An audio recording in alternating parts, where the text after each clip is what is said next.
Walk with me through the cellar door. A storm is coming, Francis. A portal to a more skeptical world. Cellar Door Skeptics begins right now. Prepare for the revolution with your hosts, Christopher Tanner and Chris Hanna. Welcome to another episode of Cellar Door Skeptics. Thank you all so much for joining us this evening. It's been a very different week for me, and for the rest of the crew. So hopefully you all are having a great night, and it is kind of something that you can join us and be entertained by our craziness, I guess. I don't know what else to call it. Craziness. That Crazy works. Chris and the buddy elf. There we go. Yeah.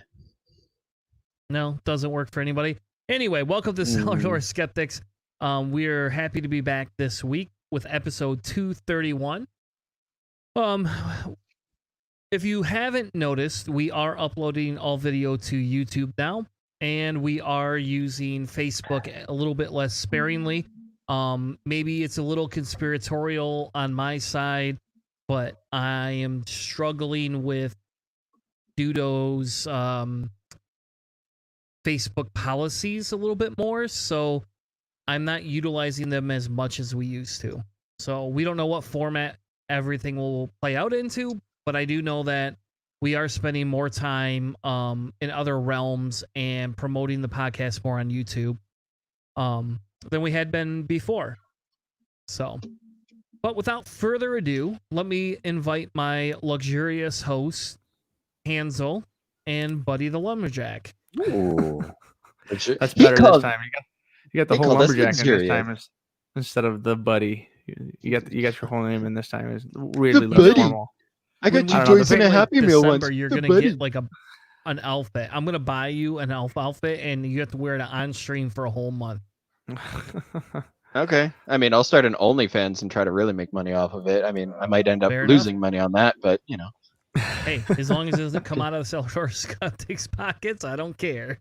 Oh no. Yeah. That and like anything that you're doing, I mean, you don't really want to post it too much on Facebook. It's like what Chris was just saying a minute ago about like the whole Facebook thing for me.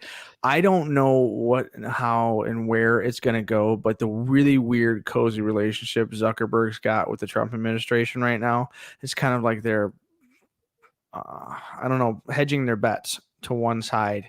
And I mean, it just feels weird. I'm not certain what's going to happen. I'm assuming that there's going to be some things that we see in the near future that'll kind of maybe make some personal decisions and maybe affect this podcast as to how much time it spends on that network. Because I know for me, like if something's going to push me away from the platform, it'd be like something really close to someone like Donald Trump and Zuckerberg being really close. Like I definitely don't want advertising money and that kind of stuff going into it. So like, so I think you should keep an eye on that, because that's not something that you know, if we all talk about being the progressives and voting with our feet and our actions, that's definitely a place to start.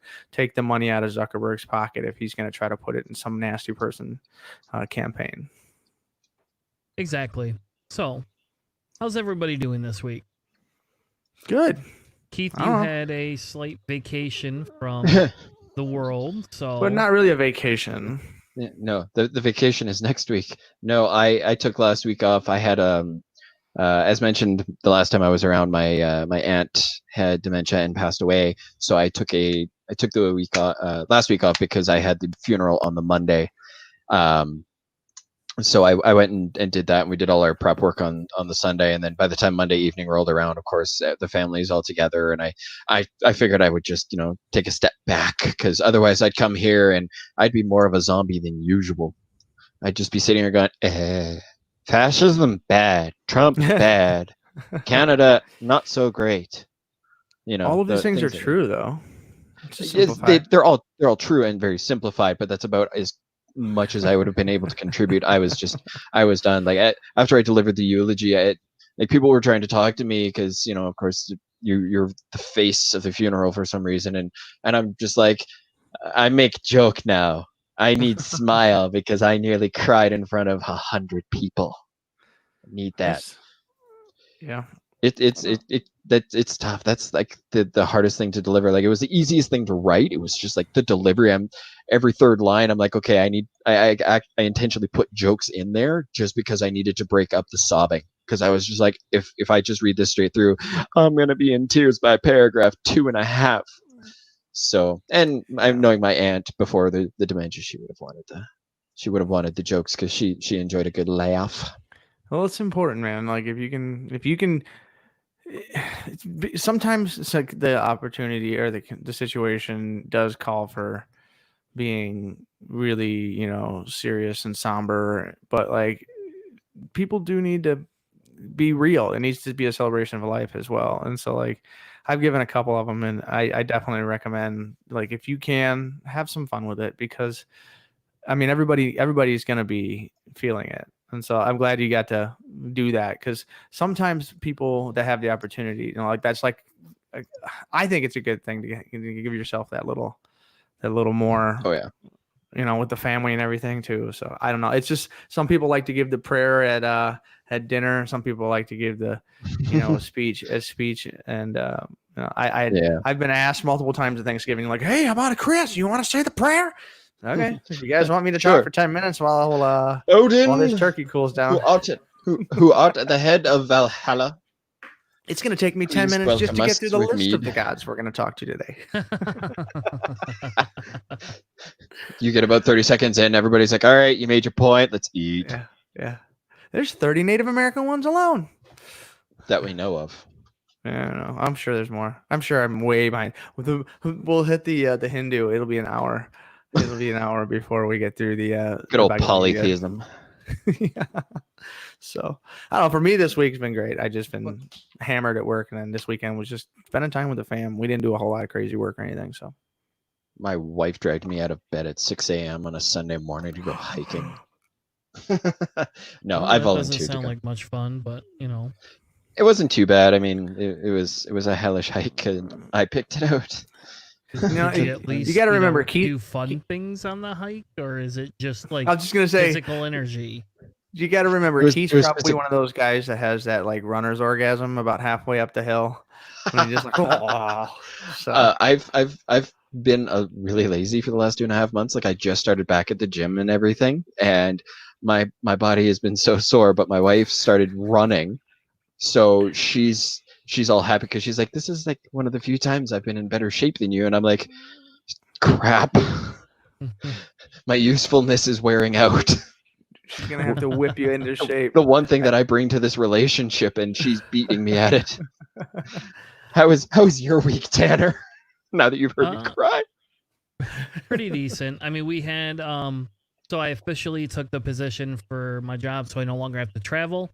Awesome. I'm negotiating getting a better desk that stands up. So that you can get I one can of the up and down, or just up. Yep, just up and down. So that way I can stand up and go down, and I don't have to sit in my desk all the time. Because I know some people that they got the stand-up one that can't go down, and they were like they need to be able to do both. Like, it forces maybe you they to need to pay it to go down. No, and I'm looking at, my wife found me this like exercise thing, because so back at Steelcase they had these treadmills that run 2 miles an hour. So if you had a stand-up desk, you could walk on a treadmill all day. Right? Yeah. Which is genius. I used it for meetings. Loved it. But it was like the best invention ever. But they're expensive. What? They're not like what? Oh yeah. It's a little treadmill, and it has like mostly almost no incline, and it only runs at like 2 to 3 miles per hour.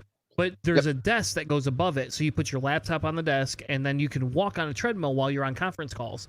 So when I worked at Steelcase, they had conference rooms that had these treadmill things in there. So they had like a sound room for basically one person, and all it had was a treadmill desk, and so you could walk on the treadmill while you were on a conference call. Yeah. And I loved it. I used to use it at least a couple times a week. I thought it was the best thing ever, because I've installed those, and actually there is a reason why they are so damn expensive. it baffled my mind at first because I was like, but it only goes so fast. And then the guy I was working with at the time, he explained to me those are actually higher quality treadmills because they're intended to be used so much more than the average treadmill. So even though they only go so fast, they're designed to just take a beating. Not that I recommend beating your treadmill because it's a machine, it's expensive, and you want to use it for a bit. And warranties, well, we all know how companies try to get out of warranties. But yeah, so they're good machines and they're solid. So if you ever have a chance to get one, like, I recommend for it. less than $500, buy it. It's worth every penny, 100%. Like, because they go for $1,500 to $3,000 depending on which version you get and all that other stuff. So they're just for the treadmill, not the desk piece. That's a separate. It's something that I'm still new to is like people working in a world where they don't move around, like needing a treadmill desk. Like, it's just a new thing to me. I've never heard of this, but like now that I work in a company that has people that are at desks, engineers and stuff like that, like I can see that they get up and walk around because otherwise they would just be at their desk all day. In my head, I'm still coming to terms that there's like I guess people that spend the whole day. Well, they spend the whole day in those cubicles, which is just insane. You can actually how did you not pick this up? I mean, like, how long have we podcast for? We're on 231 episodes. I know, but you always talk about like running around. Like, I was in the warehouse. I was like climbing the things, and I'm like, okay. But well, yes, but so like now my job is specifically focused on data analyzation and process improvement. So I don't have like I've moved from implementation, that type of thing, to client retention and implementation into basically helping plan for the future type for the company, as well as helping build and analyze the data from current clients. So whatever, it's fine. But I'm very stagnant. I mean, COVID's made me extremely stagnant. My computer that we're broadcasting at, this here, I don't know, you could kind of see. So you can see my table behind me. So my desk's in front of me. It is literally no more than twice, not even twice the size, like 1.5 times the size of this screen. That's what it is. And so like you don't move a lot. Like, so like I have to get up every 30 minutes to 45 minutes and actually get out of my desk, which sucks because then it breaks your concentration, which is why I want the stand-up desk. Because when I worked at corporate, I had a stand-up desk. It would go up and down, up and down. I don't know. There you can see it now. And and so like when I would get antsy, I would hit the button, I would stand up. And then I would stand up, I would do my work. Half hour later, I'd put it down, up, down. And then after I did it twice, I went for a walk. And that's how I, was able to keep moving around.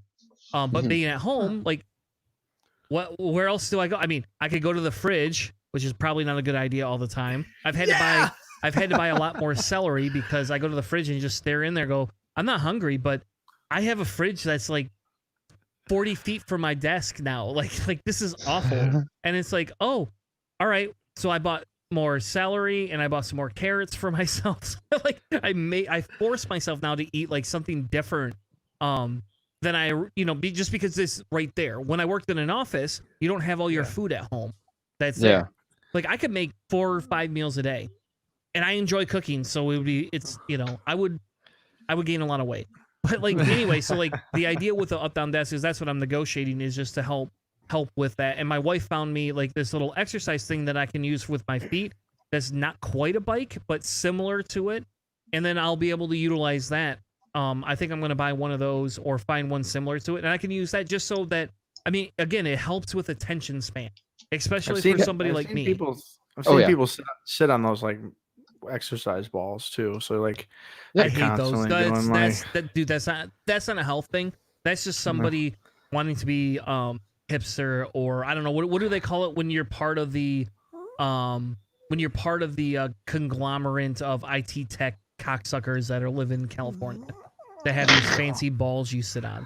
Those are actually good for core. Yeah, that's what I was gonna say. Like lumbar support and core strength, because you're like balancing the whole time when you're on there.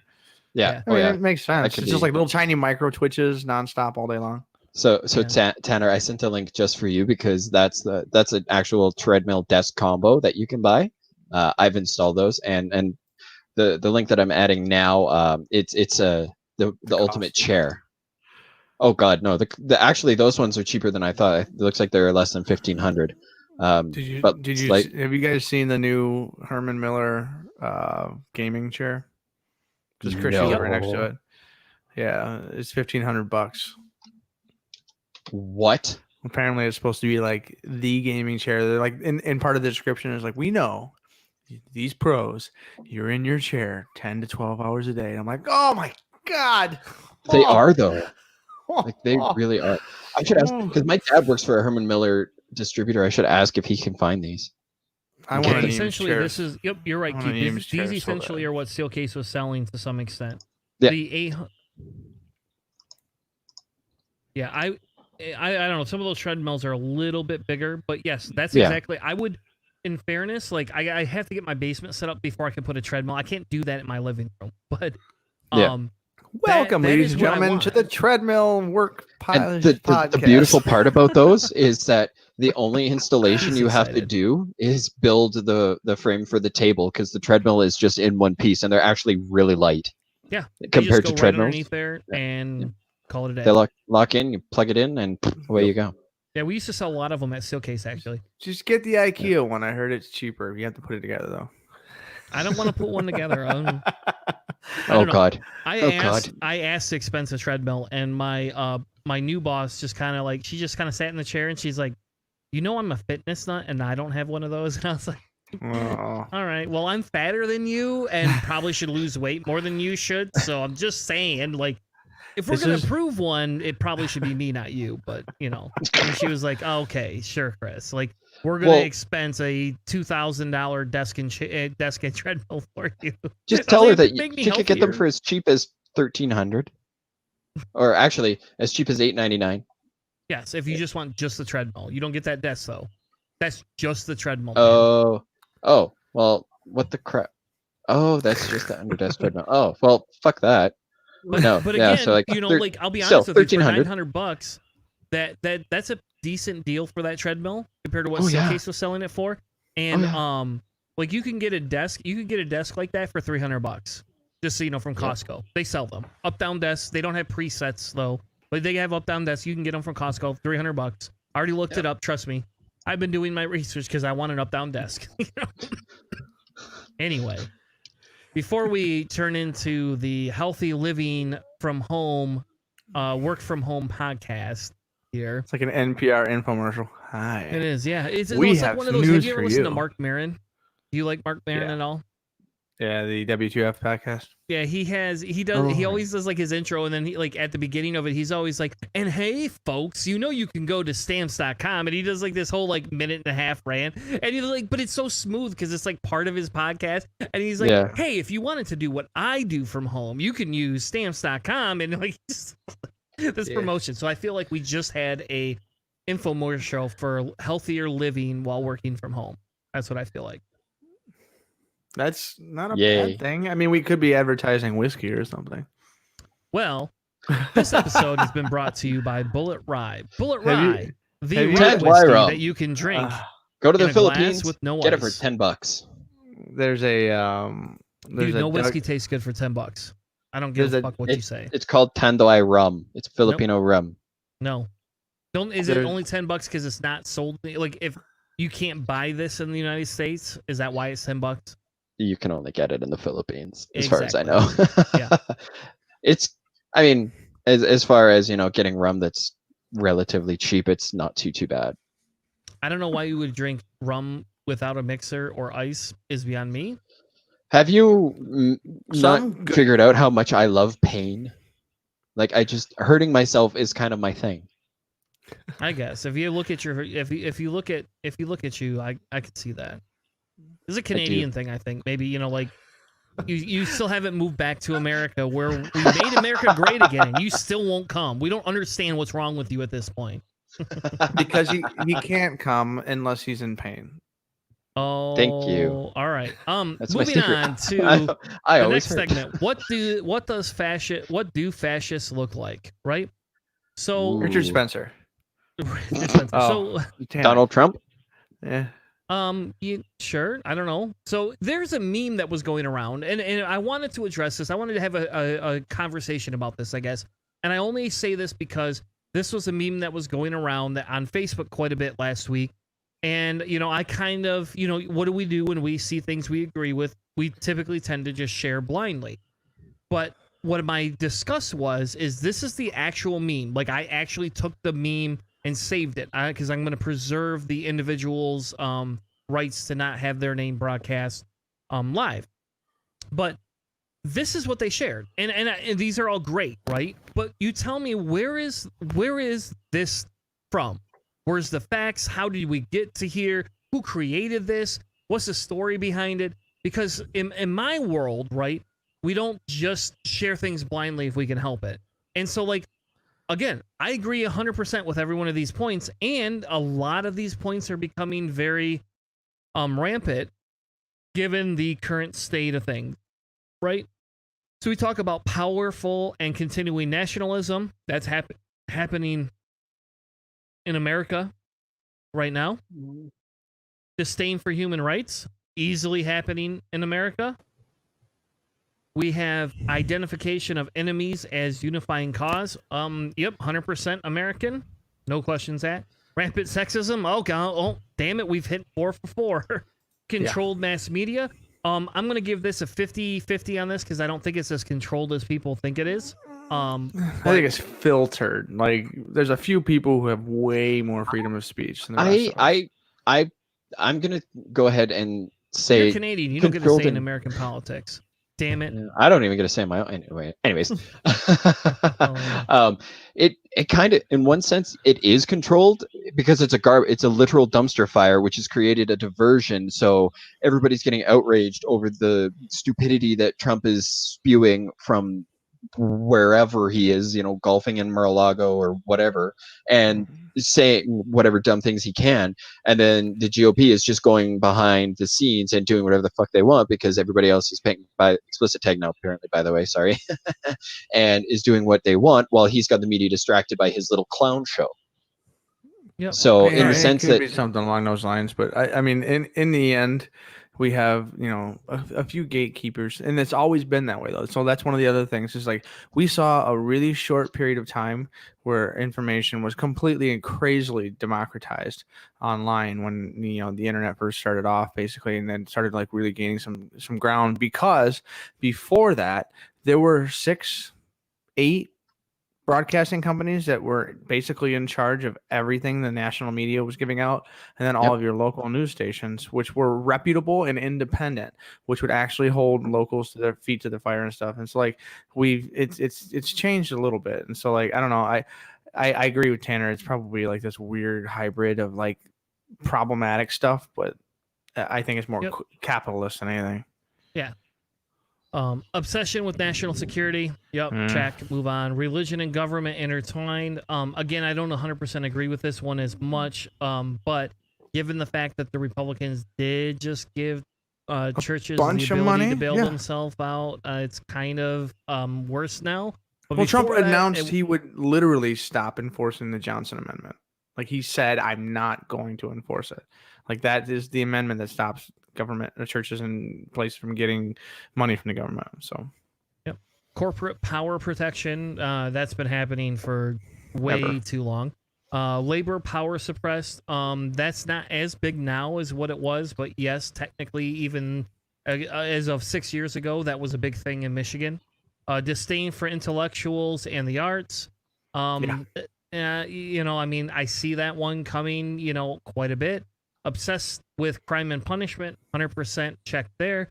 Rampant cronyism and corruption. Well, that's been happening for at least 100 years. So, I mean, so all these check the boxes, right? And the whole point of this discussion, is the fact that, hey, what is this? Where did it come from? Is this something that, like, we should actually be sharing? Because my big thing is I get it, I understand the logic of sharing things and doing things and making your point. But if, in fairness, it's not, like, accurate, why are we sharing these things, right? Why would we do that? And so I went and found a Snopes article, essentially, and it talks about it. Mm-hmm. So this one is the actual original post right here from this individual named Sarah Rose. That's not who shared it with me, but that's the original post. Yeah, And, I've seen this shared by someone that obviously wasn't with you, and not this person either. I've seen this thing around a few times, and it's a real good dopamine kick when you see it. You're like, yes, I agree. But, Exactly. Wow. yeah, It's- every once they in a give while, it you gotta very get metal. your ratings. yeah. Every once in a while, you gotta get your Cookie Monster vocals out. Or your death metal vocals out. Anyway, you're muted. But anyway, so they gave it a 50-50, you know, right? What's true is they did display it, but what's not true is that the U.S. Holocaust Memorial Museum they're not the perpetrator of where this originated, nor are they continuing to promote it. Not saying that these aren't valid, but they're not. That's not a thing of theirs. And in a few minutes, we'll actually get into what they say are the early warning signs of fascism, because it's actually really interesting to kind of go through, right?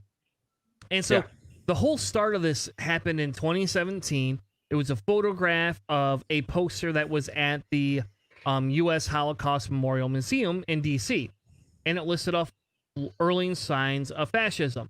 That's 100%, you know, a fact. The difference is they didn't carry the poster for very long, A, and B, it actually originated with this dude named Lawrence Britt. And guess who he worked for? Free Inquiry magazine. This rings home pretty true given, you know, our history. Like, I don't know who that dude is. I don't know who Lawrence is, but I do know what Free Inquiry is. Yeah, it just says it's a skeptical magazine. I mean, that's one of the things that Secular humanist commentary and analysis. Yeah. Yeah, have you guys never really read Free Inquiry? I've seen links from them. I've seen bits and pieces. It's one of those things that, like, the idea of me sitting down with a periodical is kind of an old bag. I don't really like I had a couple of subscriptions to magazines and things like that, and in the end, what it comes down to is, like, the internet is a la carte. I pick and choose what I'm looking for. I find the bits and pieces. I form my picture or the thing that I'm trying to do research on. These kinds of magazines are really cool when it comes to, like, hey, are you interested in learning about this kind of stuff on a regular basis? And is it worth it for you to have something come to your house or have a link that you can go to read digitally or whatever? And supporting something like that, like, if you love those kinds of periodicals, they're really cool.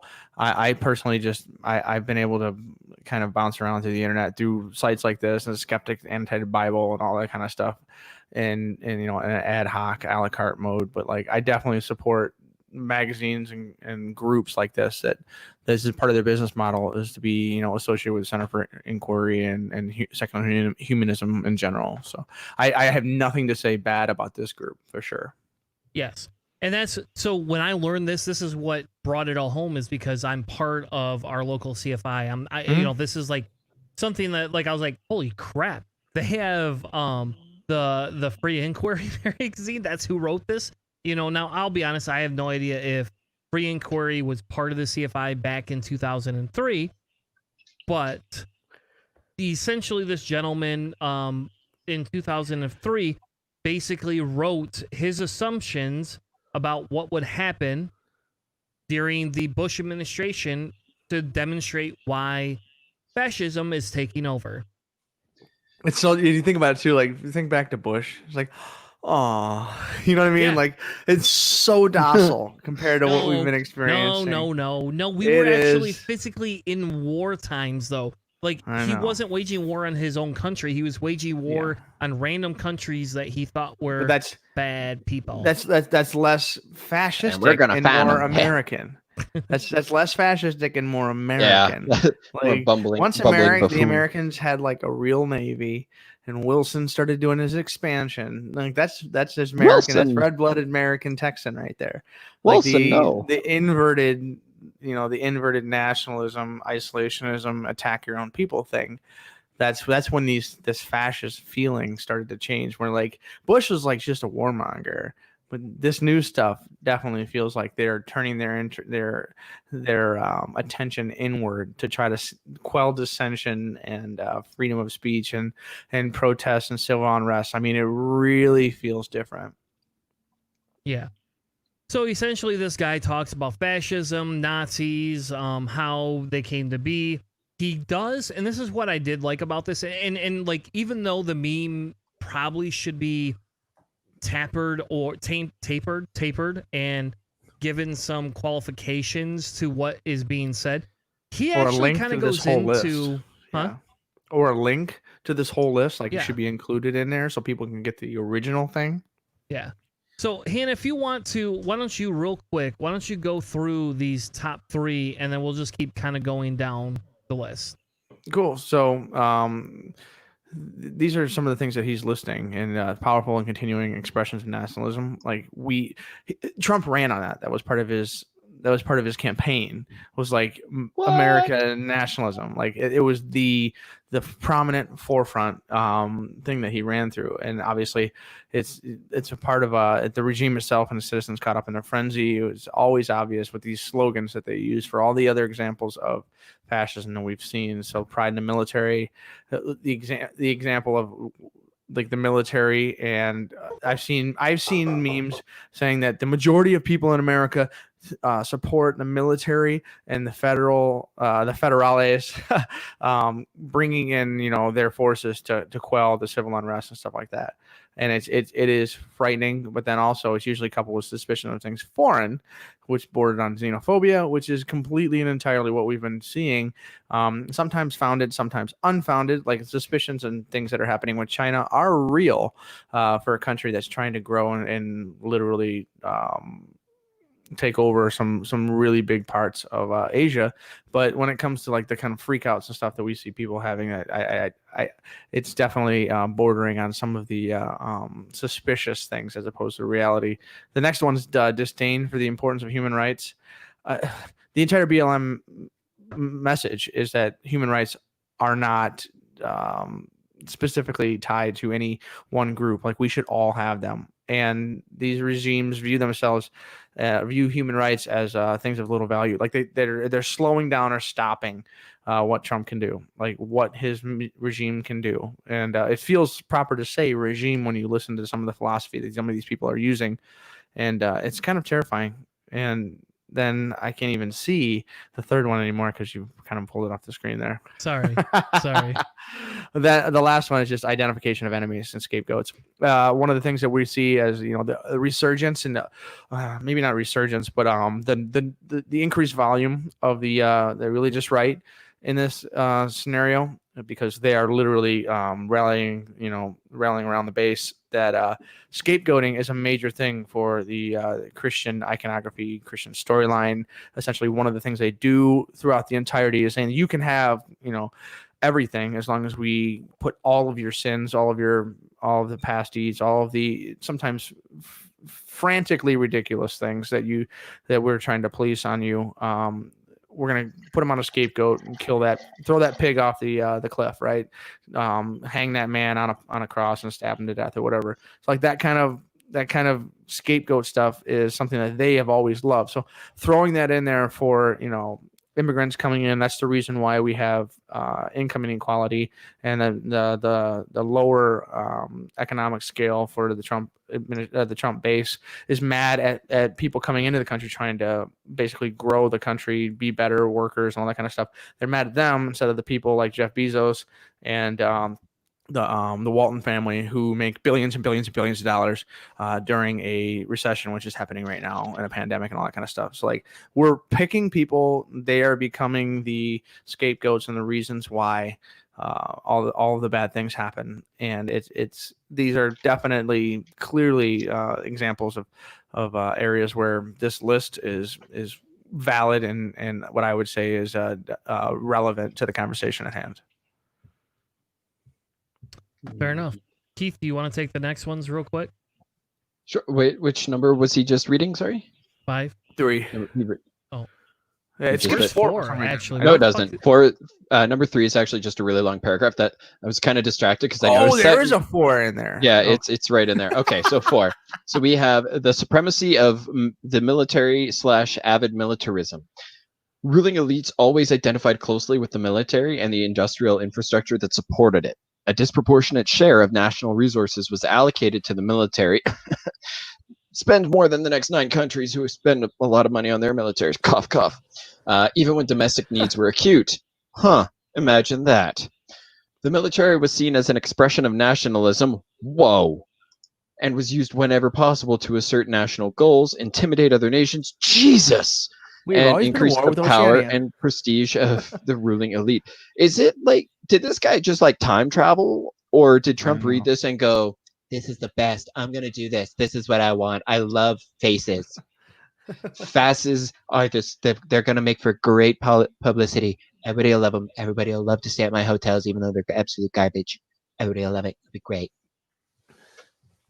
Like, seriously, I'm just reading this. Yeah, And it's honestly, crazy. but yeah, the whole fetishization of the military that totally plays into his fan base too, because they're just gobbling it up, like, oh, the military is the best thing ever. To go into military is great, but don't expect to be taken care of when you come back, except for applause and cheaper meals and stuff. Well, And- militarizing the local police forces has also kind of bled down into that. So now the police are military. Like, it's very easy to see them as that blue line. Were we just kissing? Because you took the words right out of my mouth. I don't know. Sometimes I just got to grab your feelings and pull. Aw, I need those. They make my teeth not hurt. Yeah, so that's definitely, like, we've seen so much of that, because like he'll sit there and he'll jerk off all over the military and then turn around and they won't even support the people, the ground first responders from 9/11, and give them the healthcare that they need from the long-term complications that arose from running into a building that had just crumbled. Yeah. Like, they won't even do that for the people that are supposedly heroes. Like, it's absolutely mind-boggling.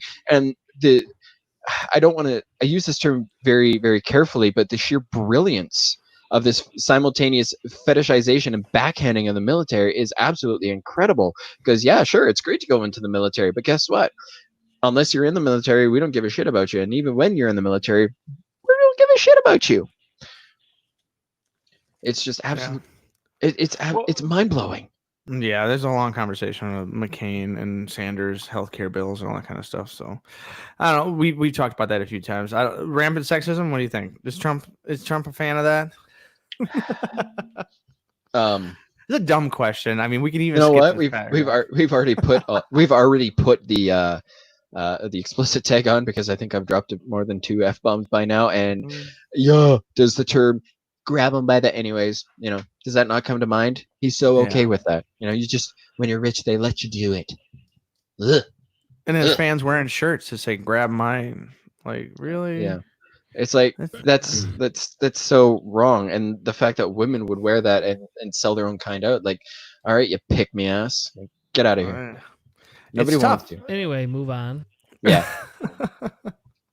A controlled mass media. So we kind of touched on this one a little bit already, because the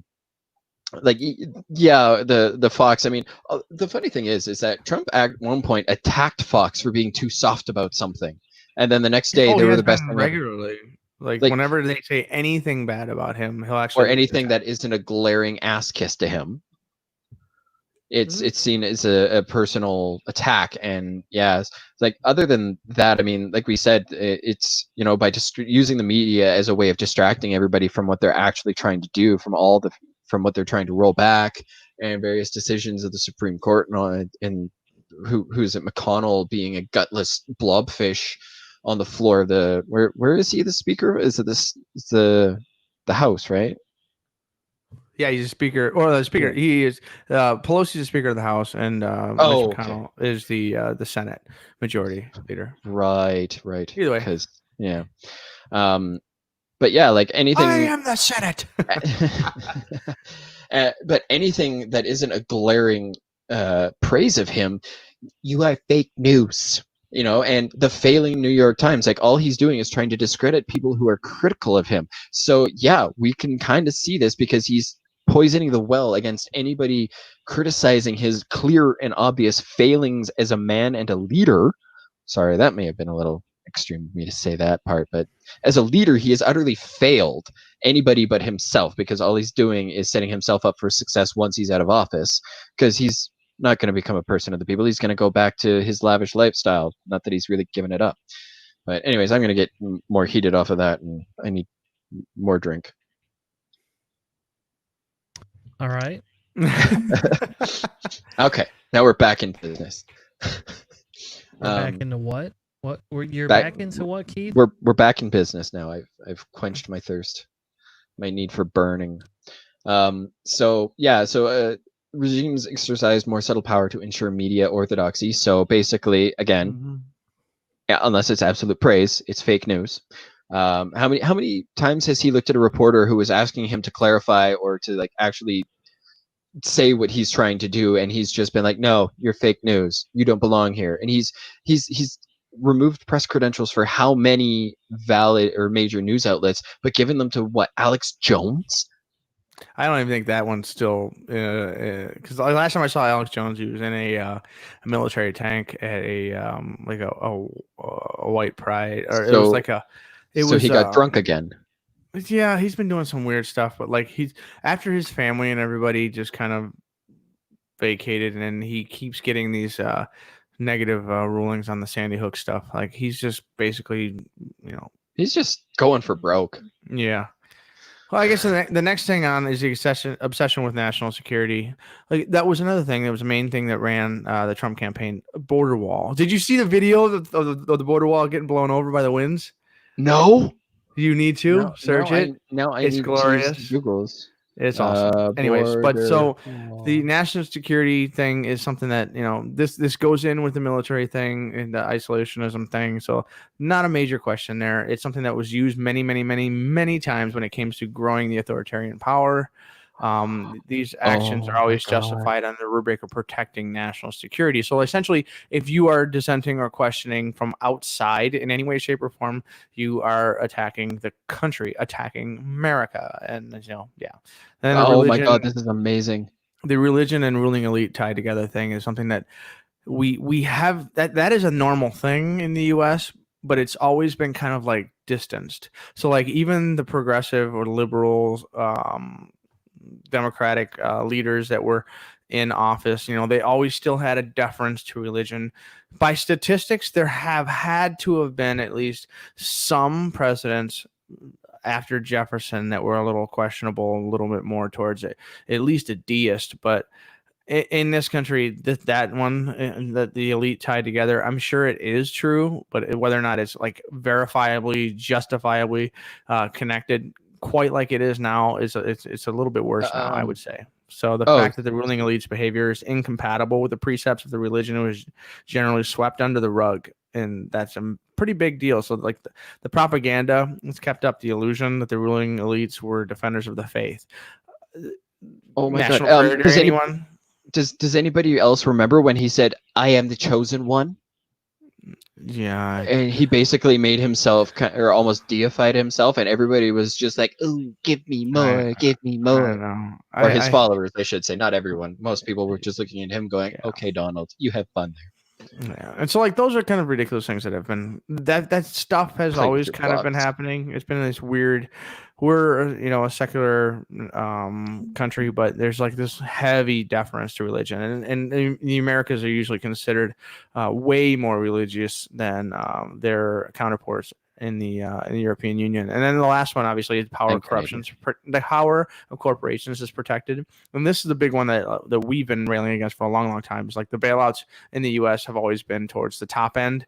We're looking at major corporations getting huge bailouts, getting massive things. Elon Musk getting massive bailouts, and then tweeting like crazy, saying that everyone another $1,200. That's just too much. I think it was.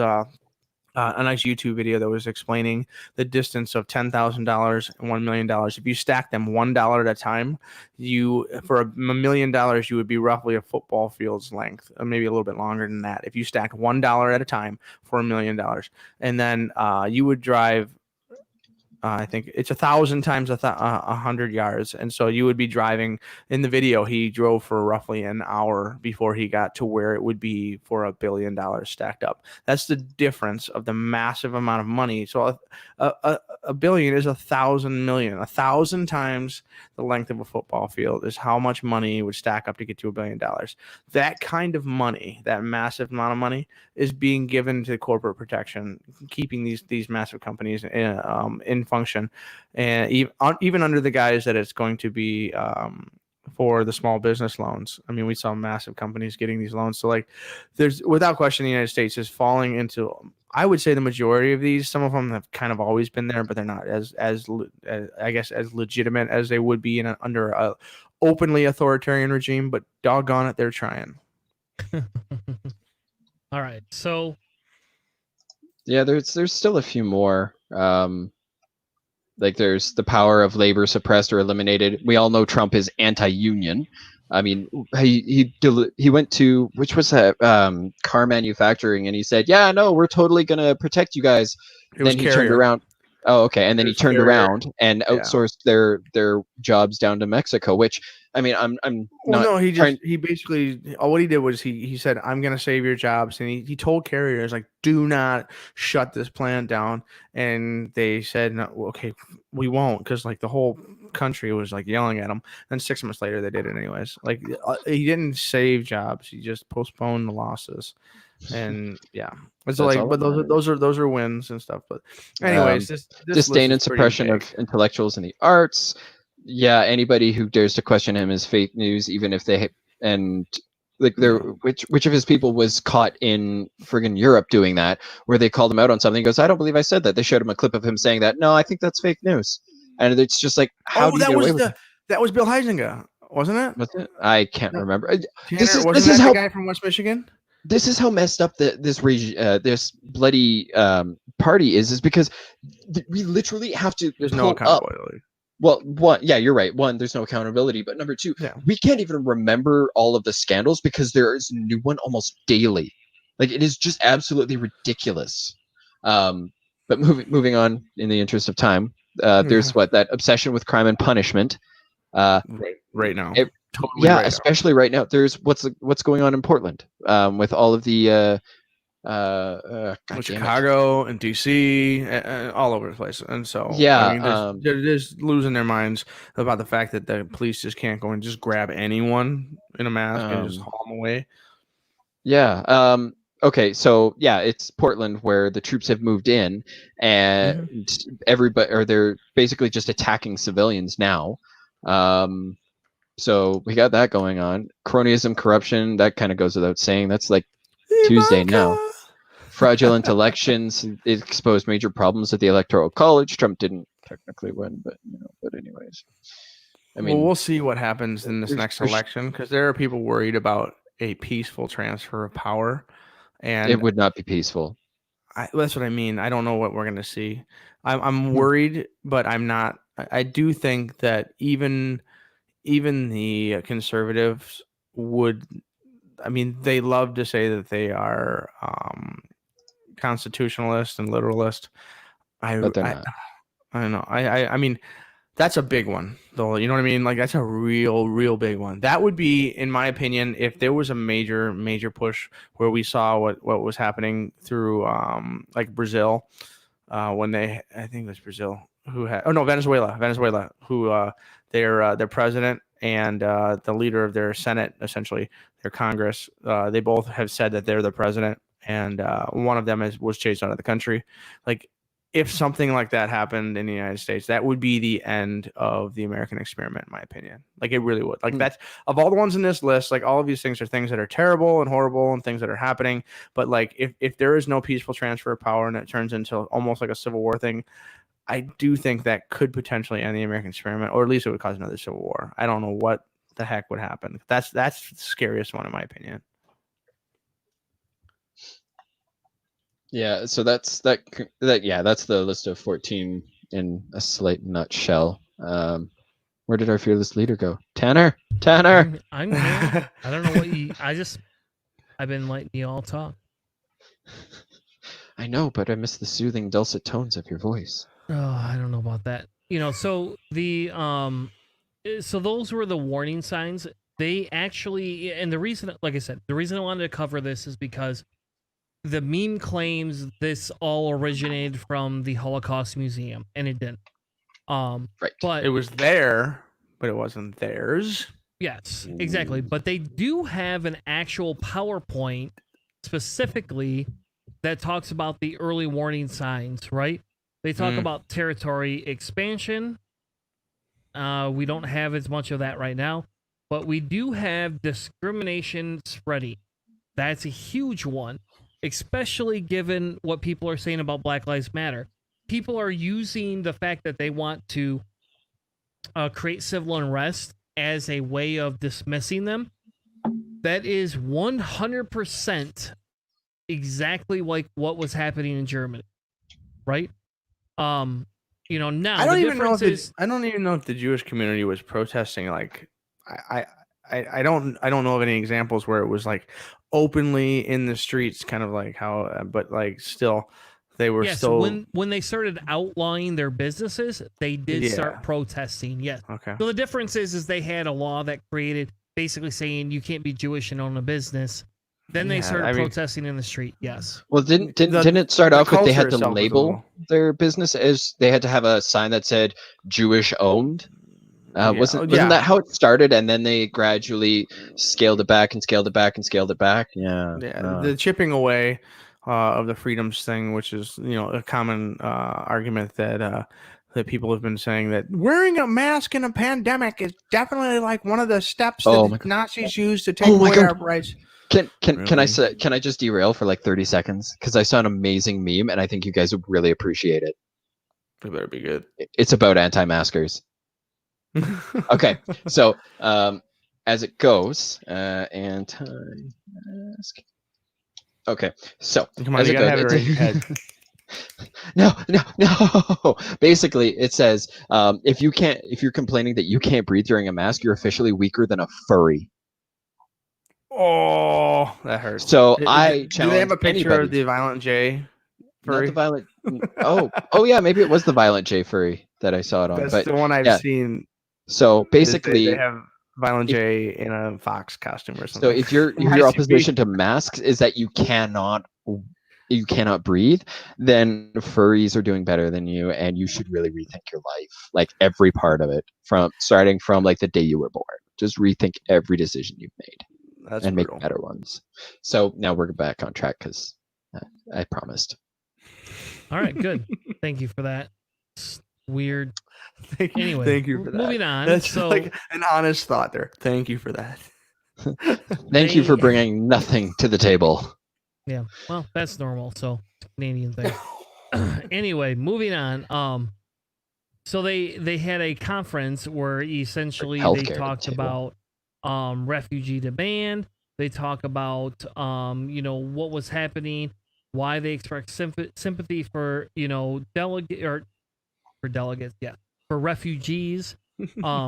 But most countries, even the United States, altered their immigration policies to admit most of them. Only the Dominican Republic is the only one that accepted large quantities of refugees. Now, that right there, that's a big thing because if we look at what's happening, who's offering to take people from Mexico right now? Not the States? Not the United States. Yeah, I've seen Cubans, I've seen Puerto Ricans. Like, I don't know. I mean, Puerto Ricans obviously have difficulty still with the hurricanes and everything, but like there's still the satellite states and even the portions of the United States in the waters and nearby in Central America and South America. There are a lot of people out there that are working really hard to try to help out. And the United States, essentially, I would say, is that they're using the pandemic again to fortify political agendas. I mean, legally, Trump has been allowed to shut down the borders now. This is his greatest dream, was to shut it completely. Which is kind of funny because it's too late for him to shut down the borders. And I mean, I know the overall impression will be like, yeah, he shut the borders. That's what he wanted. But let's face it, Yeah. everybody's shutting their borders to the States first.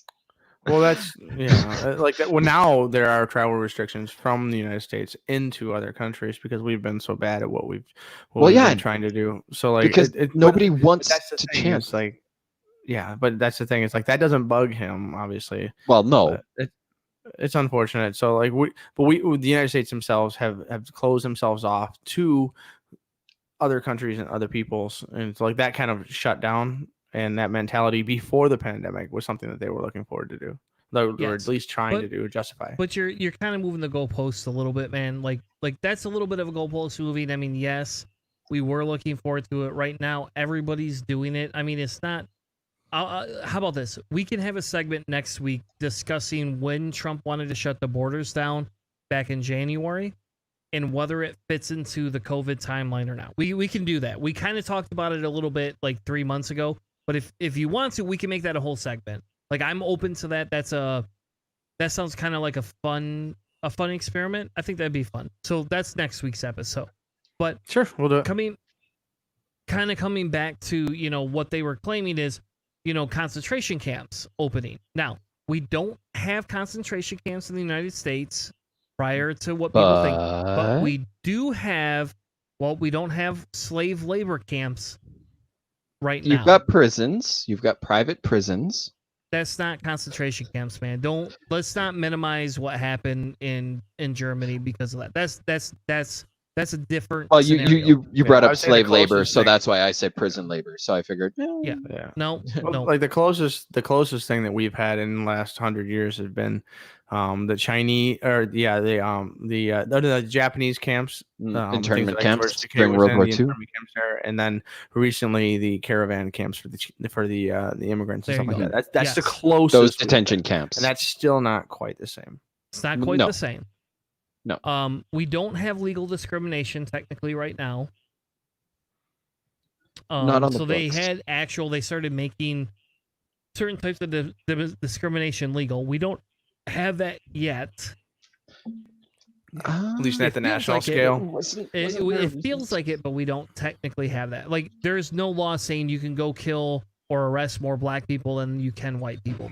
That doesn't exist. So, technically speaking, there is no laws. They also talk about forced immigration, right? Essentially pushing people out. We do have that a little bit, but they aren't legal citizens technically, so it's a little bit different, but it is very similar to us trying to push out people that are immigrating to the United States. Very similar, but there's a technical difference in that. So there's that. The response from neighboring nations, I don't know, we don't really need to go through that. Forced expulsion, technically, again, that's borderline. We're doing forced expulsion and separating people from their families. We are technically doing that, but again, the difference is they're not U.S. citizens. So, well, the Supreme Court just ruled the last session.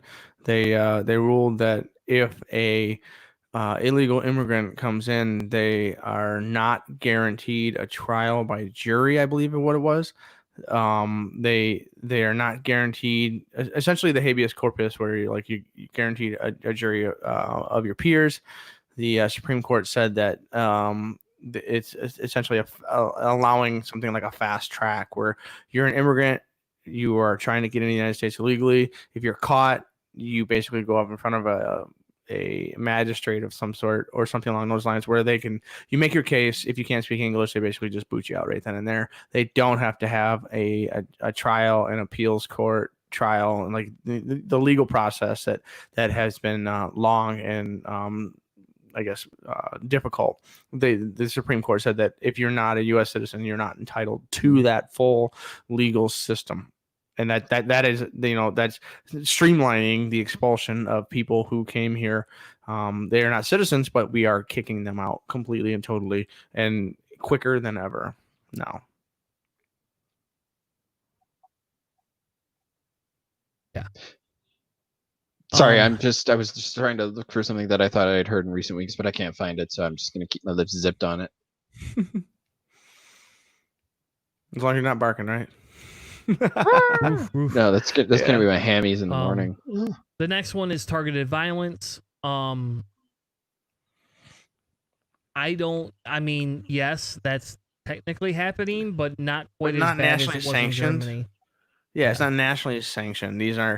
This is Yeah. police force, undercover police force. The one thing that I think is a little bit freaky is the accountability for private military forces, ZTI and Blackwater and that kind of stuff. So we'll see what happens in that, because it's really hard to keep, private contractors under ethical standards, because it's a different thing when you're like doing that stuff. So like we'll see how this works in the future. That's why you use private contractors, right? Is so you don't have to be the one to get your hands dirty. Well, that's the thing. So like we'll see if there are, pushes so that they can directly attack specific groups of people and do something a little bit gross. I'm not entirely convinced that it's going to be that bad, but I definitely think in another 4 years it could be. So. Yep. Another one was relief from different organizations.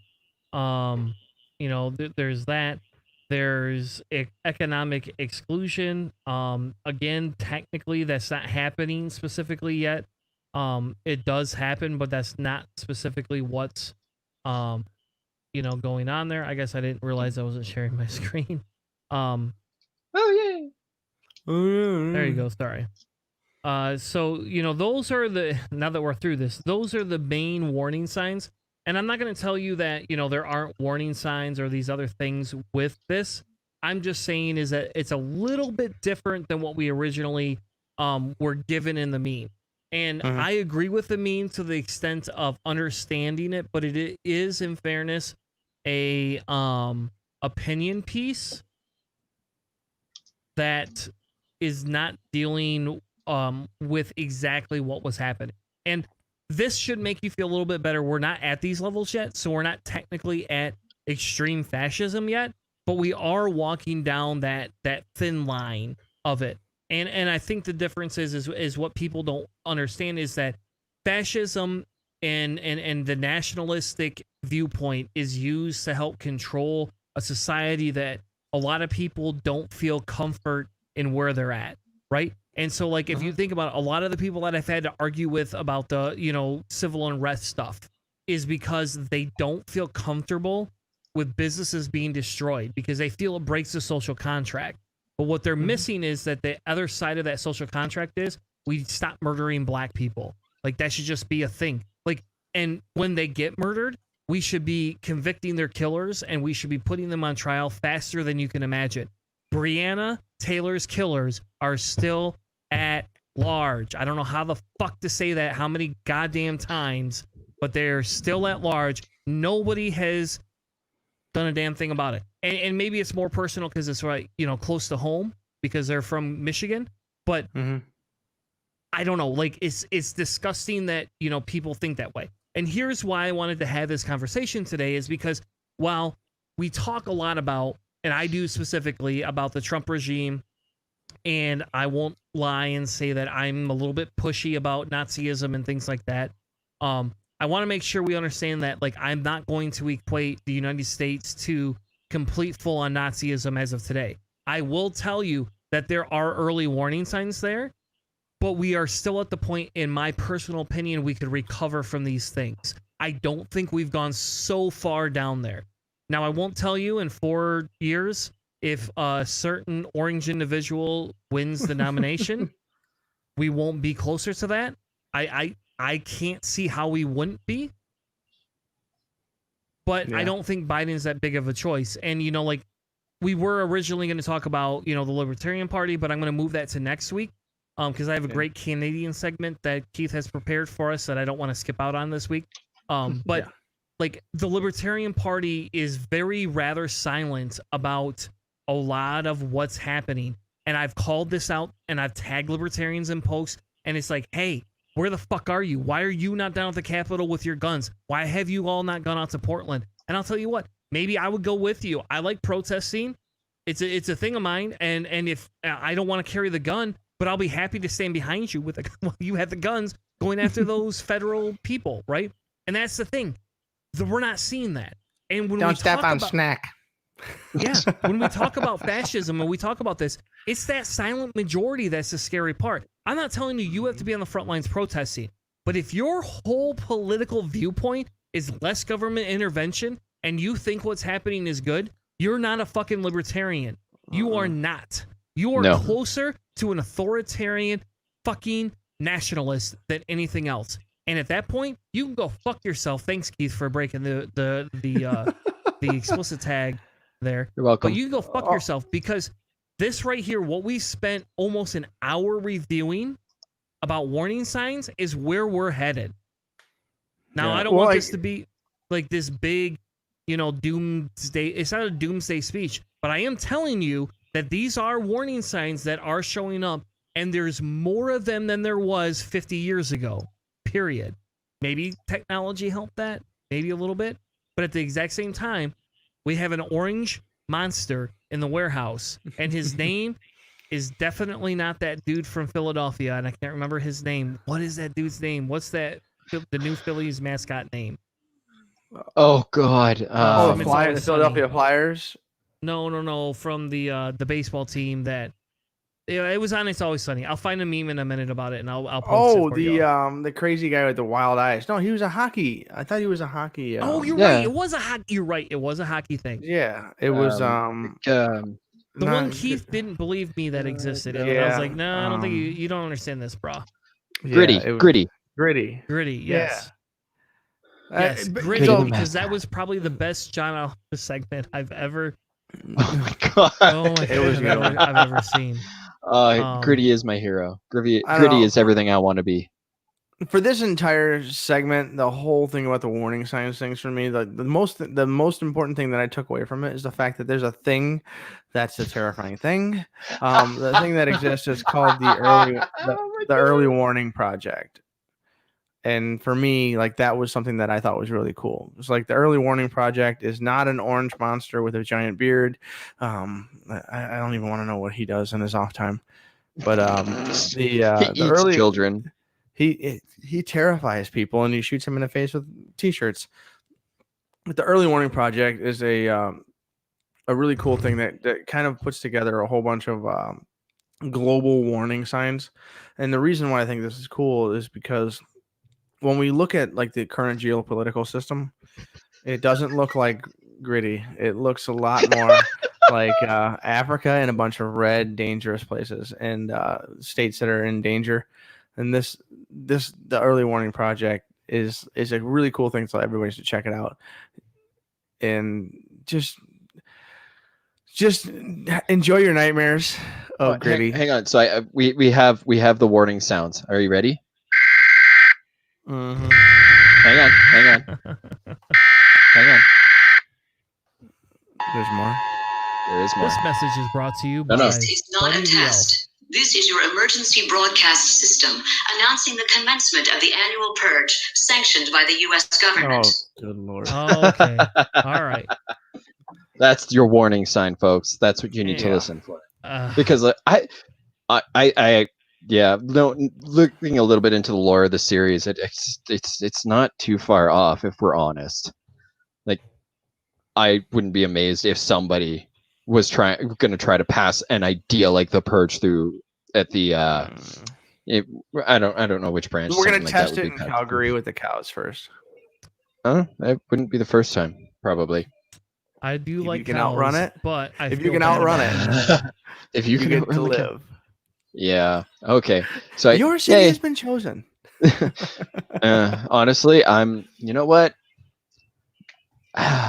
No. Let's be a better person now. Goosefaba. Okay. So as I got to work on this segment, I realized how much I was going to have to say, and I wasn't going to monopolize a whole episode just to talk about the Stampede, because I don't really want everybody to think it's the best thing ever, even though that's what the subtitle of the thing is. But, I wanted to kind of talk about it because it's Canada, damn it. And I don't have much, but I have Canada. So trees.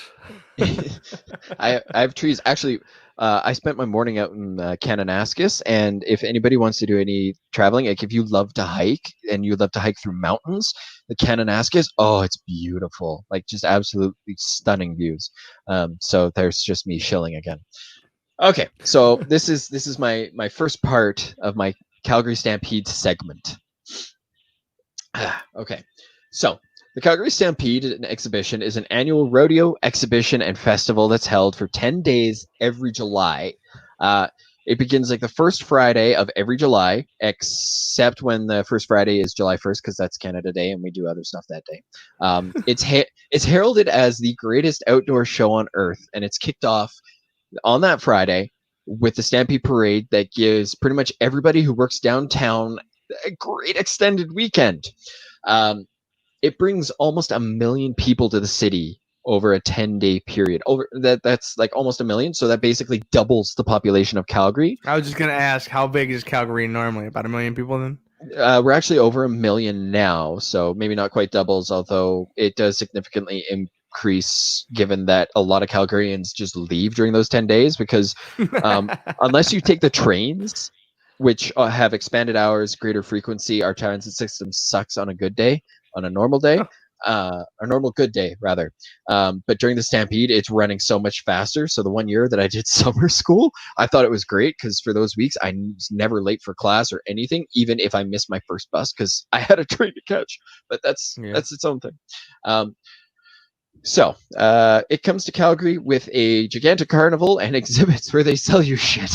And I had to make note of this because I think it's funnier than hell. So even the ShamWow guy, Vince Shlomi, who once assaulted and beat an escort in, I think it was Florida, for biting his tongue for too long, he came here to chill his product, or ShamWow anyways. So the attractions for the Calgary Stampede and exhibition, I mean, other than the agricultural exposition, because there is actually a significant amount focused on the agriculture industry, really trying to communicate to the public what goes on in agriculture. They bring farm animals, so you get to see cows, you get to see calves, you get to see chicken McNuggets before they're made, so like chicks. Do you guys have like the FFA thing with like the Future Farmers America in high school and schools, and the kids have to like go do it too? Sort of. We don't quite have that. We have what the hell is it called? Yeah, I can't even remember what the hell it's called off the top of my head. It's like a high school thing where it's like they do the ag thing. More or less. I mean, usually if you're into that, you're already working on a farm to begin with. Well, that's what it was too. It's just networking, basically, at that point. So on top of stuff like that, we have the parade, we have the midway. There are stage shows, such as like there's a concert every night. Usually some larger named band shows up every night. Like there was 1 year they had Our Lady of Peace. Not that I care about them, but they're big enough that people outside of Canada actually know who they are. Concerts. Oh yeah, I can't stand Our Lady of Peace, but the one night they were there, it's called the Coke Stage. And I've never seen it so busy. And like, granted, I was there. I'm not willing to admit the band that I was there to see that one night, but I was there one night for a band that's kind of embarrassing to be into. And it was. Does it involve Gritty? If it did, I would be like, I would have banners. I would have the green screen with Gritty behind me going, if it did. So no, I'm sorry. There's rodeo, chuck wagon races. There's even an exhibit focused all around First Nations people, and I have a friend who used to work that almost every single year, and my God, the questions she told me she was asked were horrifying. Oh, she actually said that there was an old white lady who once asked her if they even had cell phones on the reservation. So make of that what you will. But yeah, and then there's have the internet. Do you know what radio is? It's terrible. But there's also there are people that are that level of ignorant. Oh, it's horrifying. And then there's just, as I was mentioning with the ShamWow guy, there's actually this huge indoor marketplace where you can get all of those things that you can only see on TV, except for like double or triple the price. Because they can get away with it. So I mentioned the midway, and I'm just going to kind of explain that. I'm sorry, I'm trolling you now. It's okay. do it all the time, but that's hilarious Anyway, because go on to your Midway Uh, project. So the Midway is the carnival side of it. So that's where your games, your rides, contests, lotteries, and food, glorious food. Each year, one of the big selling points, or at least in the last few years, has been like the wild and outrageous carnival foods that come out. So they'll do an announcement of all of the weird things.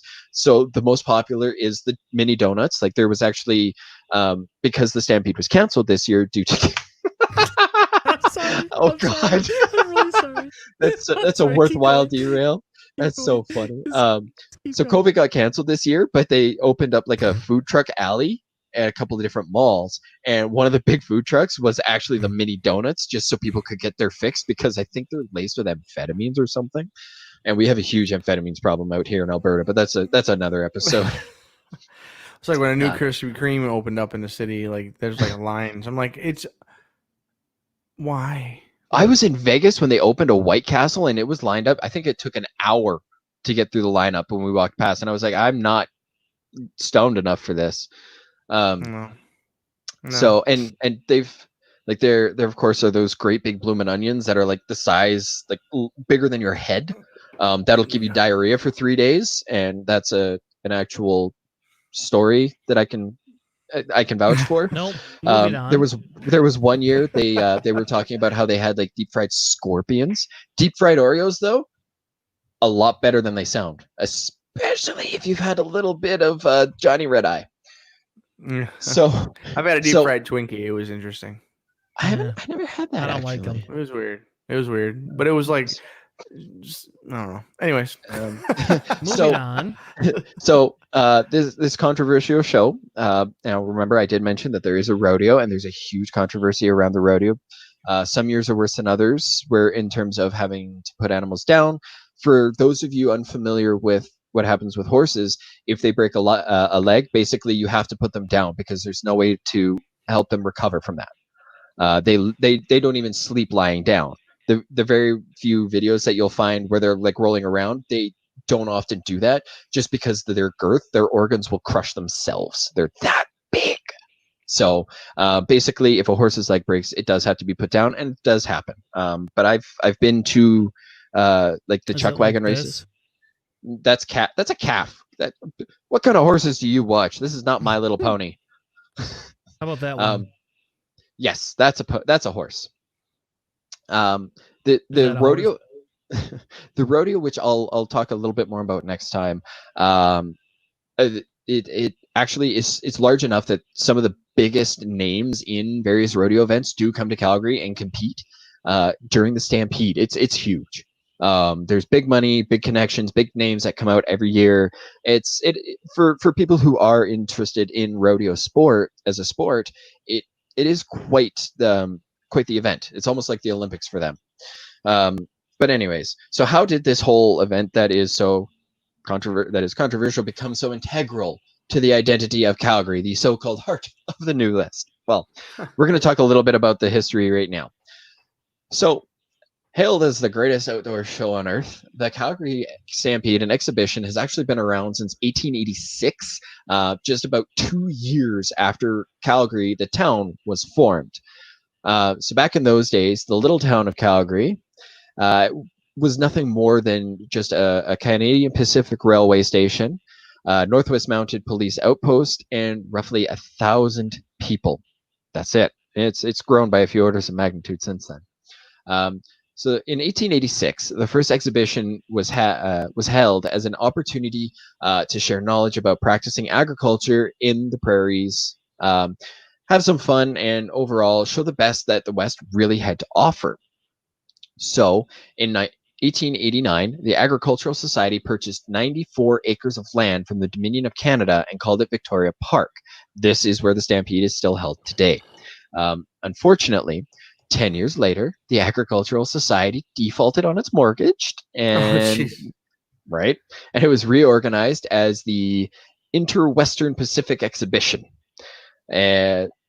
So 2 years later, in 1901, the now city of Calgary purchased Victoria Park and started leasing it back to the exposition. So the exhibition continues begins to draw national attention, so much so that in 1908, the federal government awarded Calgary the Dominion Exhibition, a traveling fair intended to highlight the country's various regions. So this brought international entertainment such as the Miller Brothers 101 Wild West show, which becomes really vital to the future of the Stampede. We're going to get there. So the significance of this show is that it came with a cowboy who was literally named Guy, and I cannot make his last name up because reality is stranger than fiction, especially in 2020. Guy Weedick. That's right. His last name was Weedick. If that isn't a typical cowboy name, I don't know what is.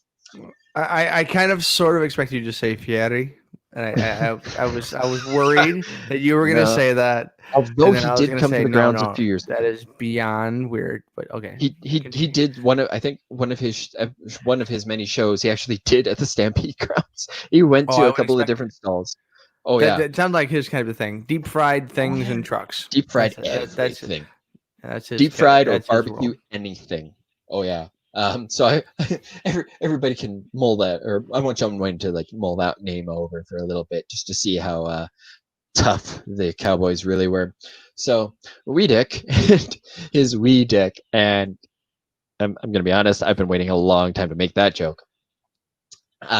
They didn't return to Calgary until spring of 1912, and at this point, the exhibition's manager introduced him to what is referred to as the Big Four, who were basically just prominent businessmen in the area, and they gave Weedick money and essentially told him to put on the greatest thing of its kind in the world.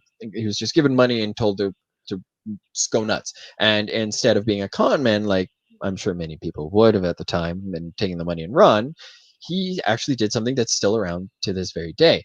So September of 1912 is when the first Stampede actually took place.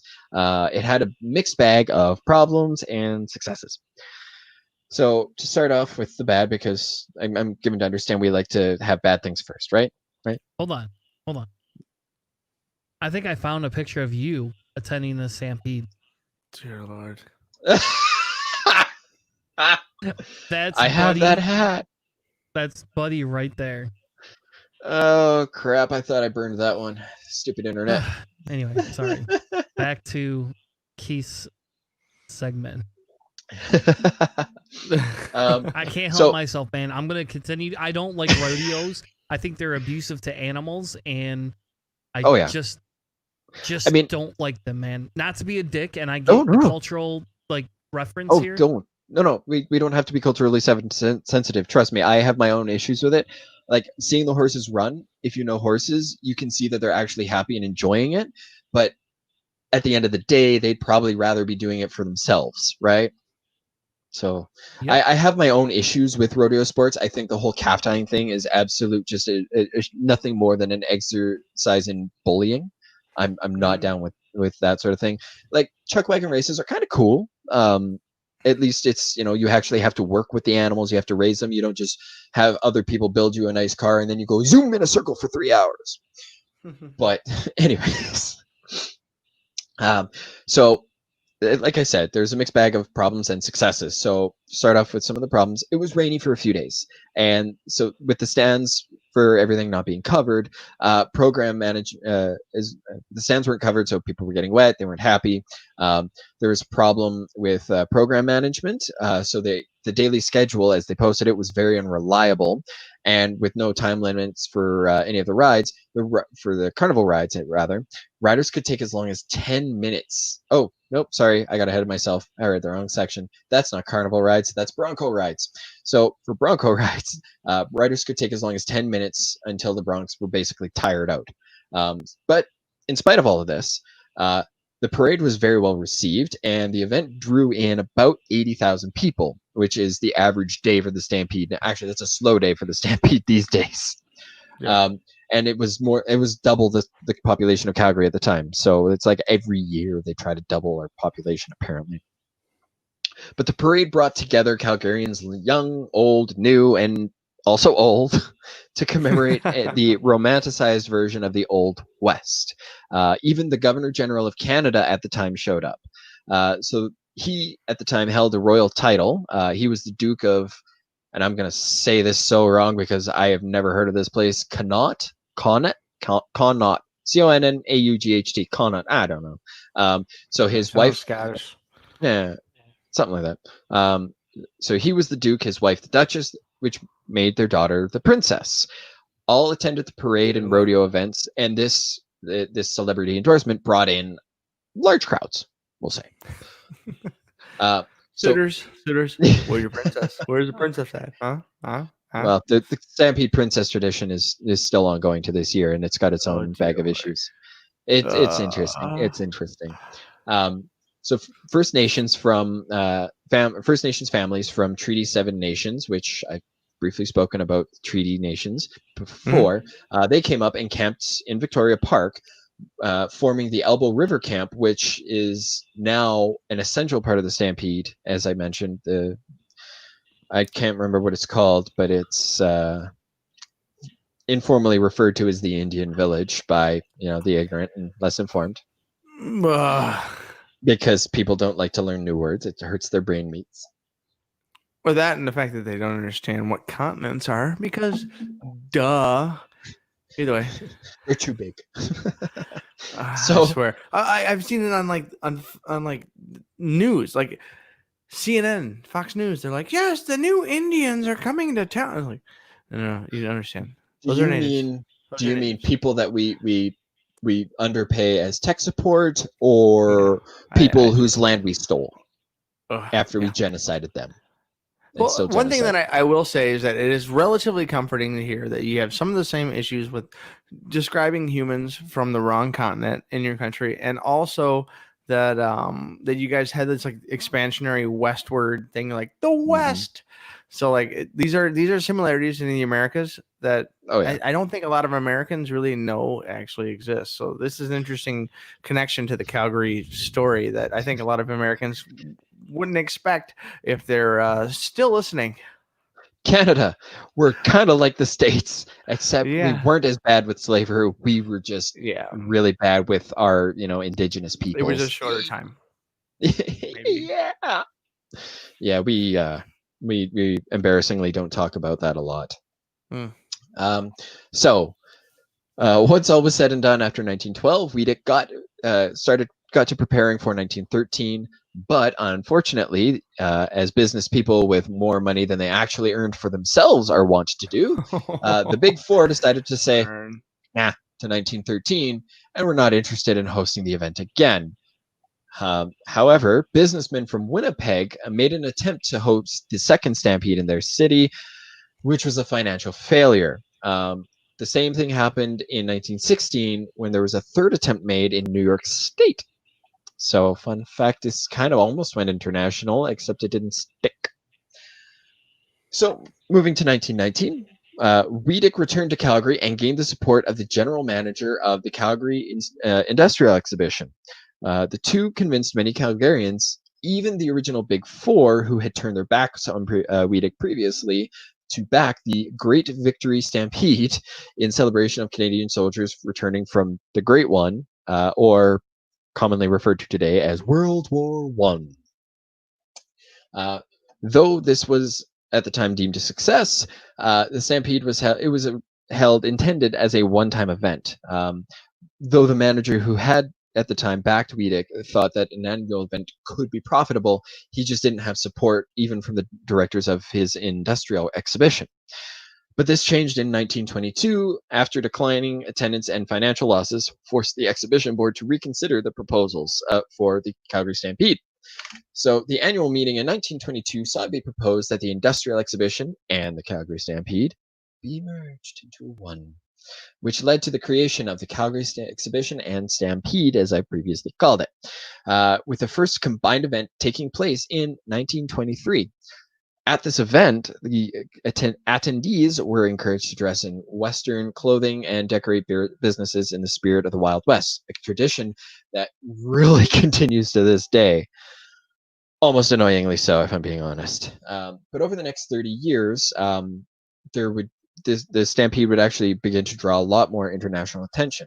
For example, at least 7 movies ended up being filmed at the Stampede by 1950. The most financially profitable actually being a silent film from 1925, which was literally named the Calgary Stampede.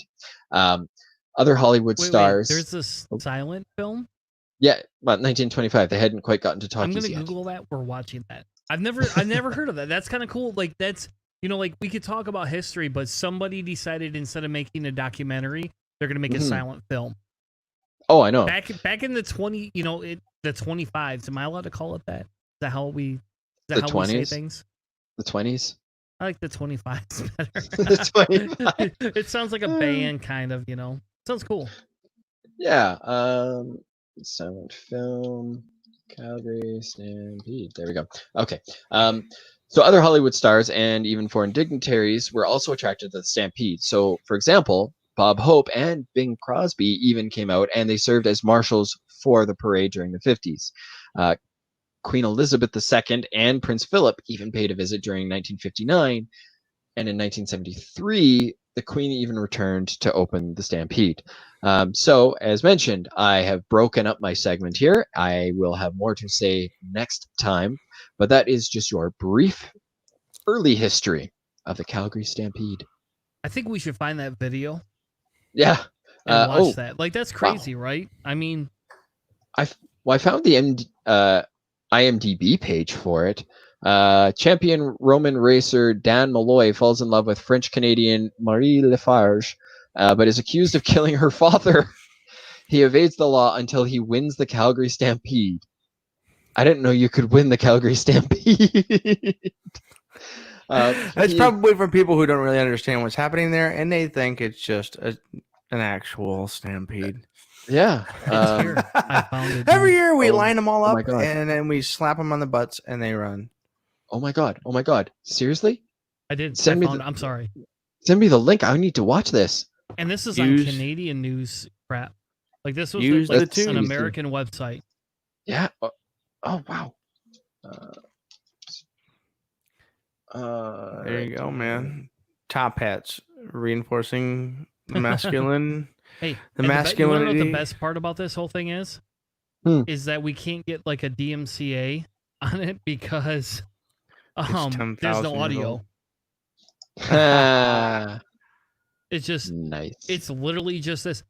I don't know. Like you said it, and I Googled it, and I found this is from the CBC, dude. So yeah, why didn't that pop up on my Google machine? I saw the BBC. I believe there's a BBC logo. I keep seeing. CBC. CBC. Is it? Oh, is it the CBC? Okay. Yep.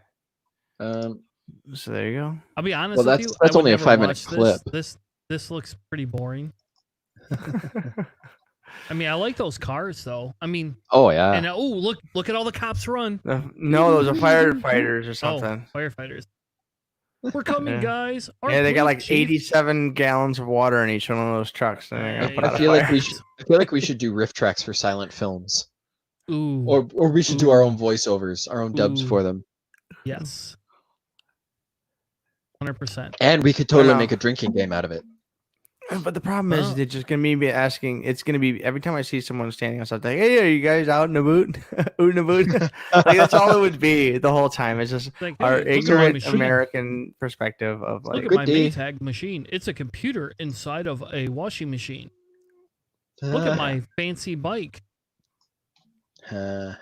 Businessmen lunching at clubs. Oh my God, what the? I'm sorry, dude. Like. Right, yeah. So maybe next time through, Keith will review this and see what he sees. A dash cam semi-tipping over. That's always a good time with just a wet bug just on the screen right there. I think I know where that is too. I think I've driven that road. Oh my! Holy yeah, balls. trigger warning. People who have been in a car accident, you might not want to watch that. Yeah, if you've ever been in a car accident before, please do not watch the next one. Yeah. Wait, where did it say that was? Narrow BC Highway. Hang on. Let me look that up. Dash cam video. All right. Anyway, we're gonna move on to more important podcast topics, I guess.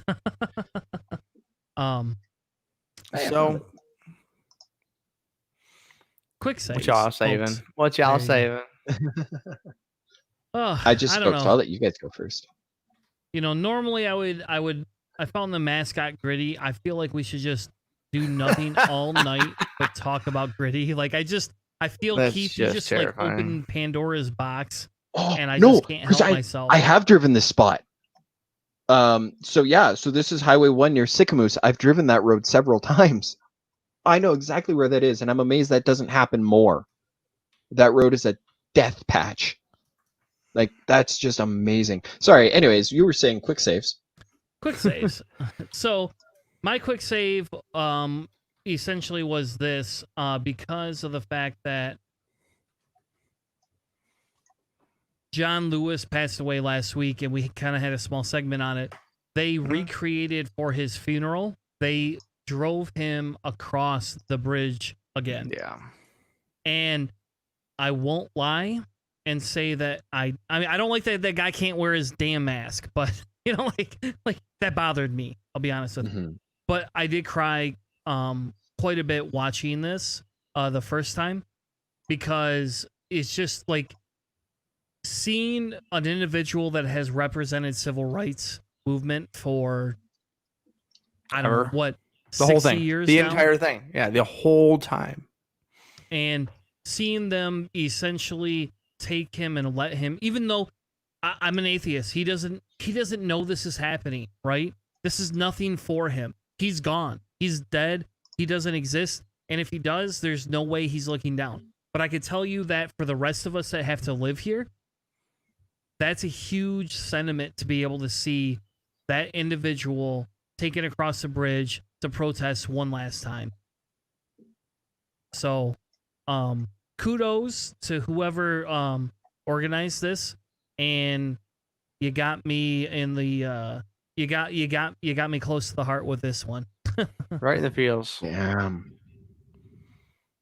Yep, I saw multiple news stations broadcasting the live feed in a time of unrest and people protesting. I honestly think that even people on the fence lines and then the moderate can at least give him the respect that he deserves. They may not have agreed politically, but a guy that's been beaten, standing up for what he believed in, that's kind of respect that, some people were willing to stand up for their flag or for their Second Amendment rights or whatever. They'd be willing to stand up and, take that violence themselves too. So there's a level of respect there. I do believe that some people, even if you wouldn't expect it to, would give them. Yeah. Oh, anyway, so that was my quick save for the week. So Keith, you're next. Okay. So mine is a relatively short 3-minute video. It's from a guy who I have immense respect for because he triggered the hell out of Tucker Carlson. For those of you who don't know, they're my friend. Oh, you need to see this video. It's beautiful. So that video is for another time. And I'll tell you where to find it in a sec here. So this is Rutger Bregman. He's a Dutch economist. He's the gentleman who went to Davos, I think, in 2019, and basically told all the billionaires there that they're the reason why the world has so many problems. And then Tucker Carlson was the one who brought him on to talk about it and tried to, give him a pat on the back for it. And then Bregman basically pointed out that he's a millionaire funded by billionaires, at which point Carlson did what Carlson do and threw a temper tantrum because how dare you point out my hypocrisy. And Carlson actually tried to have the episode canceled and tried to label Bregman as, I don't know, shitty things. And then Bregman released his record because he actually recorded the interview himself because he's a damn genius. He's got a magnificent book. It's sitting on my table. It's called A Utopia for Realists. I'm excited to sit and finally read it. But my quick save is his video talking about why we can't be moderate. And this is from 2019. This is from over a year ago. And essentially he's saying that we can't afford to just be tinkering around the edges. Okay, if history teaches us one thing, it's always that change never starts in the center, but it always starts on the fringes. And that's a direct quote from his video. It's about 20 odd seconds in.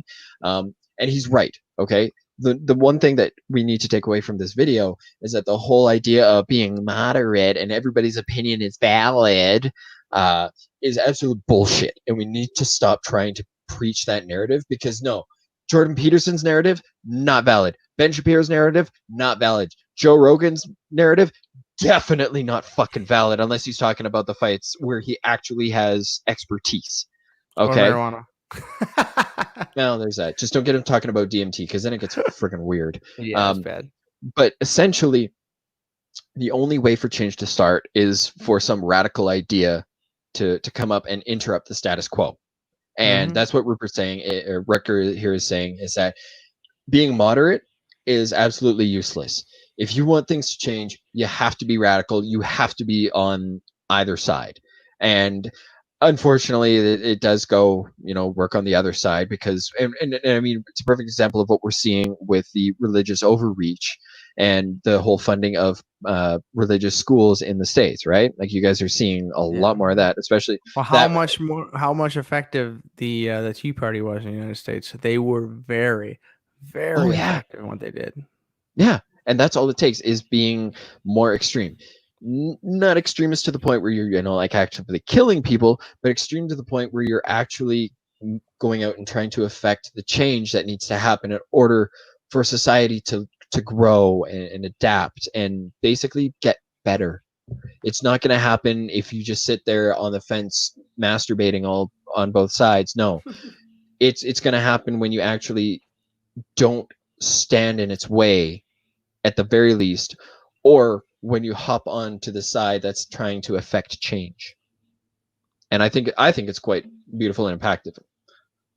So that's my quick save.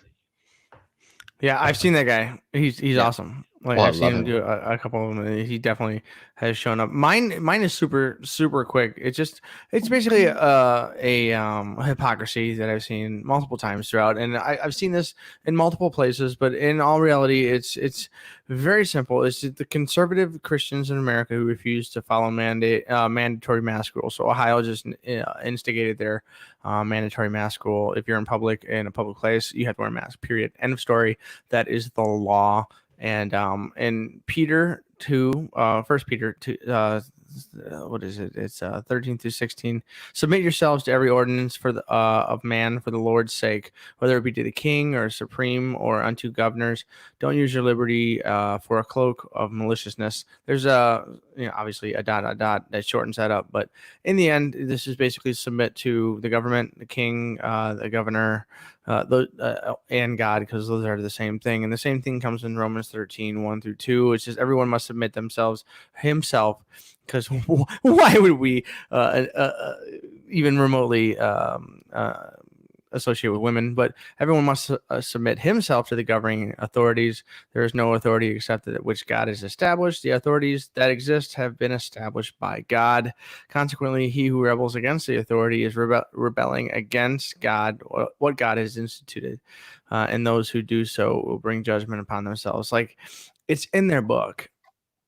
It's in their book, and so, like, they're directly contradicting their book. It's the specificity of this one is, it's used in a lot of things, but, like, if you're gonna say this is, the irrefutable will, it's kind of hard to get around the fact that your government is telling you to do something, and you are saying that you refuse to do said thing. It's frustrating, and it's usually pushed away when you bring up the biblical versions of basically adhering to your Constitution and the Bill of Rights, and then you mention that they will supersede the Bible with the American Bill of Rights in the Second Amendment, but when it flips around in any other direction, then the Bible becomes the superior notive. So, like, that kind of, choose your own story adventure is another thing that makes our podcast and our perspectives a little easier to basically validate, is that we try to do the best we can to be as humanist and as good as we can. We're not perfect, but we're trying. And the honesty there is going to be significantly, in my point, significantly more important in the long run than being able to just kind of pick whatever you think is the better option. It just doesn't seem as real, respectable. It's frustrating, but it's simple. It feels simple, but is it really, Hannah? Well, it is to you guys, and you're the only ones that are listening right now. We've chased everyone away with Canada and our treadmill talk. There's treadmill talk, and then Canada. They're gone. They're all gone. Well, in that case, remember, Breonna Taylor's murderers are still free. Protest that shit. Exactly. And feds are kidnapping people off the streets of Portland. So, you want to talk about tyranny, folks? Fuck you. How about that? When the fuck are we going to protest that? When the fuck are we going to go to Portland and shoot these feds in the fucking head for gathering them? Like, to me, it feels like we should be all walking around with guns, and the minute a van opens up and somebody jumps out of the van to grab a person, we should be shooting the tires of the van and killing every person that's in that van. Because to me, that seems the most logical solution, right? Did you see the African American armed? Did you see the African American armed protesters? It looks, yeah. I mean, full on an African American version of the Second Amendment protesters. I haven't heard anybody say anything about that. No, because people are scared to talk about black militancy. That's a fact, and it's disgusting. Because these people are out there protecting the people of Portland. They're out there having conversations. We had it in Michigan a month ago, where they were escorting representatives, whether they were Republican or Democrat, into the House. So, I don't know. It's what it is we talk about social media and or mainstream media corruption. I feel we're still there, and I feel that the left is almost as guilty as the right. I won't say 100% as guilty, but we're pretty damn close to being as guilty as the right when it comes to these different things. And I don't know. To me, it's our leaders, not us. It's a disgusting sentiment that I have to think about even voting for fucking Biden. Anyway, stop talking about that or I'm going to just vomit on the ground. Next week, we will address the Libertarian candidate that has officially, as of this weekend, been nominated as the Libertarian candidate. We are going to have a conversation about her, as well as we might even get an interview or two from local candidates in Michigan. Thank you all for joining us, and have another amazing fucking week. Good night, everyone.